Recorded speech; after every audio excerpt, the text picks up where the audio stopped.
in your life, मैं वचन में जाने से पहले ये कहूंगा, अगर आप परमेश्वर की तरफदारी को अपनी जिंदगी पर देखना चाहते हो, you need to learn to worship God. तो आपको परमेश्वर की आराधना करना सीखना होगा. You cannot sit as a stubborn stone in the presence of God when Holy Spirit is moving.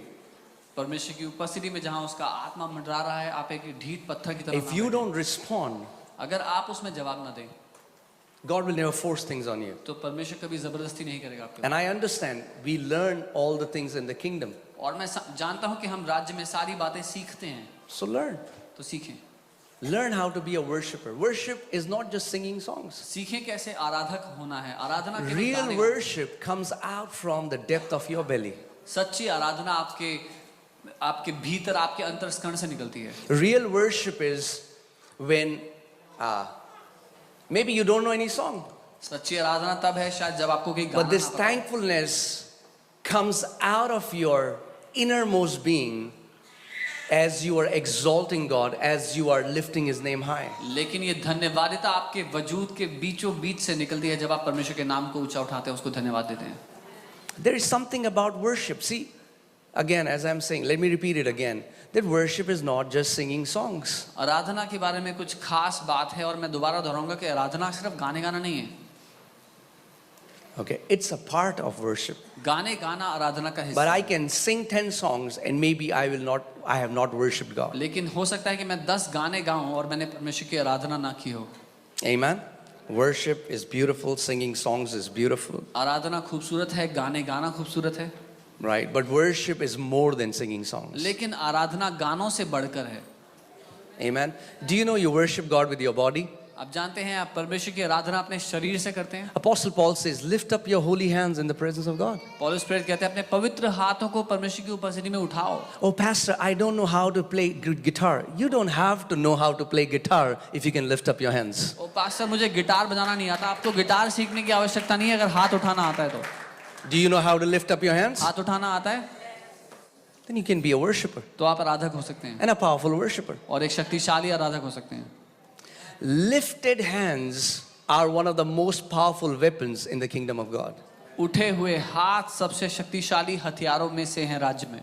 The Bible says as long as the hands of Moses were lifted up, Israelites were winning. Bible कहती है जब तक मूसा के हाथ उठे हुए थे तब तक इजरायली जीत रहे थे. Amen. आमीन. So this is not my message. Maybe someday we'll teach you, but let me tell you, become true worshippers. ये मेरा संदेश नहीं है, शायद किसी दिन सिखाऊंगा, लेकिन मैं ये कहूंगा सच्चे आराधक बन जाओ. So when you get up in the morning, जब सुबह उठते हो lift up your hands अपने हाथों को उठाओ and say, Father, I thank you, I praise you. You are a good Father. That's genuine and sincere worship. और कहो धन्यवाद पिता, मैं आपकी स्तुति करता हूँ, आप बहुत भले पिता हैं. ये सच्ची ईमानदार Something Aradhana that comes from you, something that's original. है. एक ऐसी बात जो आप में से निकलती है, जो आपके लिए वास्तविक है. Amen. So, because the Bible says that God is searching. क्योंकि बाइबल कहती है परमेश्वर ढूंढ रहा है.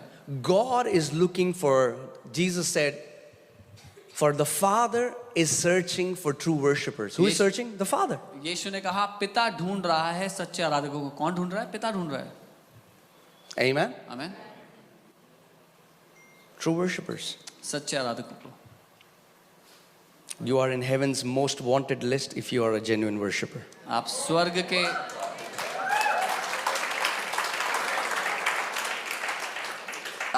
के सबसे वांटेड लिस्ट में होंगे अगर आप सच्चे आराधक I'm हैं. telling you, your life will be drenched with favor. आपकी जिंदगी परमेश्वर की तरफदारी से डूबी हुई होगी उसमें. Amen. If you are a genuine worshipper, your life will be drenched with favor. अगर आप एक सच्चे आराधक हैं, आपकी जिंदगी परमेश्वर की तरफदारी में डूबी हुई होगी. Amen. आमीन. Hallelujah. But that's not the word for today. पर ये आज के लिए वचन नहीं है. Also, before I go into the word and before I forget, I just want to say this. साथ ही वचन में जाने से पहले मैं भूल ना जाऊं ये मैं कहूंगा. We have to develop our spiritual capacity. हमें अपनी आत्मिक क्षमता को बढ़ाना है. As a child of God, it's your responsibility to grow. परमेश्वर की संतान होने के नाते ये आपकी जिम्मेदारी है कि आप बढ़ें. You cannot put that responsibility on someone else. आप ये जिम्मेदारी किसी और पर नहीं डाल सकते. Amen. आमीन. Come on, tell your neighbor, say, neighbor, बोलो पड़ोसी, you have to grow. आपको बढ़ना है.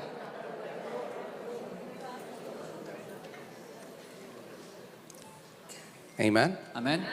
Why do you have to grow? क्यों बढ़ना है आपको? Because authority cannot be handled by kids. क्योंकि अधिकार बच्चे नहीं संभाल सकते. If you want to walk in God's authority, अगर then you आप will have to grow up. अगर आप परमेश्वर के अधिकार में जीना चाहते हो तो आपको बड़ा होना होगा. Amen. आमीन. The Bible says,